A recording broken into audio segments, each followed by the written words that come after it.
I want to talk to you about resumes and cover letters. The purpose of the resume and the cover letter is very simple. It's to get you to the interview.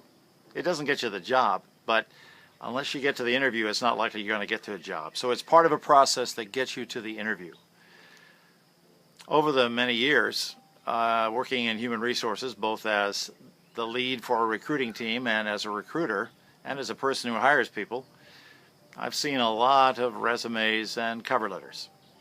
Let me say this, if you're sending out a resume, untargeted, and a cover letter to 100 companies, you're wasting your time. I can pretty much guarantee you you're not going to get to an interview that way. Here's the way it really works. I want you to think, instead of as a job applicant, think as a human resources person that's trying to find somebody to fill a job. So you're thinking on the other side of your communication all the time. You're thinking about how is this going to be received. So think like an HR person, like a hiring manager, think like a recruiter looking for somebody to fill this job. And here's what they do. They create a job posting that says, I will pay money for these things. If you give me these things, these 5 things, I will pay you money. And so what you want to come back with, truthfully, and as accurately as possible is, well, you're looking for these 5 things. I just happen to have these 5 things. And then you've got a match. And let me tell you, you better get there quickly. A typical recruiter's life is like this. You may have, 60 to 100 jobs you're trying to fill at any one time, and you have a schedule to get them filled pretty quickly. So you've got to move fast, and you're getting a lot of resumes in a day. Well, you realistically have maybe 30 seconds to get their attention and cause them to pause and say, hey, this person may have exactly what I want. So you got to make their job easier for them. Well, how do you do that? Here's how I do it. And I know it works because I've gotten jobs, sometimes there's 75, sometimes there's 100 applicants, and I've gotten through to the interview and the job using this method. Here's how I do it. I go to the job posting, and I also simultaneously open a Word document, a blank Word document. I put my cursor on the job posting and I go Control A, which selects everything in the job posting. Then I go Control C, or you can right click if you want, and you copy all of it.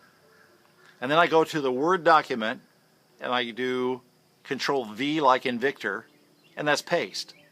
So I copy and paste the entire job posting to a Word document. And then I very carefully go through it and I find what is it that they're willing to pay money for. And as I'm doing that, I ask myself the question, do I have what they're willing to pay money for? And frankly, if I don't have what they're looking for, I don't waste any time on it. I say, okay, I'm done. That looks like it'd be a neat job, but what they're looking for, I don't have, so I'm not going to bother with it. But if they do have what I have, and they're looking for, then I give it right back to them in the order they gave it to me in my top of the resume. I say highlights of qualifications. So let's say they're looking for X and I happen to have X, then I will go bullet point, that is, using the points you can do on an outline, and go point, and here's what I have to offer you. That makes it so much easier for the recruiter, and all of a sudden you've made a friend. You've made the recruiter's work, the hiring manager's work, the HR team chief's work easier because you've given them exactly what they're looking for, and it makes it easier for them to go to the next step, which is the interview. Now, the interview is going to have the hiring manager. And the reason I'm telling you all this stuff is because you don't want to put in stuff that they're not looking for. So don't put in, I've seen some ridiculous things put in. I had a young architect who put in her resume that she was the lead for a sale of brownie cookies or Girl Scout cookies. And I thought, you got to be kidding me. They're not looking for someone who can sell Girl Scout cookies. They're looking for an architect. So it really is that simple. Give them what they're looking for, but you must always tell the truth and never exaggerate. And in telling the truth, it really helps you if you understand that the numbers are your friends. They have to be verifiable numbers that are accurate. Don't exaggerate. So when they run that to ground and call your last boss and say, Dennis said he did this and this and this, and he claimed that these were his numbers. Are those correct? And they say, oh, yeah, that's exactly what it is. You don't want any other answer than that. If they say, no, he didn't even do anything like that, then you're dead.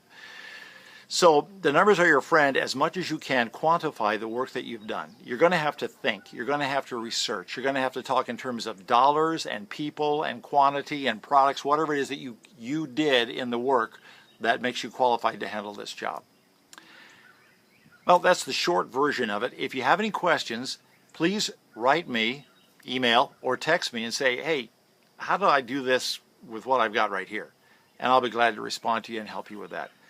But this one thing, thinking like an HR person instead of thinking like a job applicant, thinking about what is it they're willing to pay money for and what do I have that matches what they're willing to pay money for, will distinguish you from a lot of other applicants.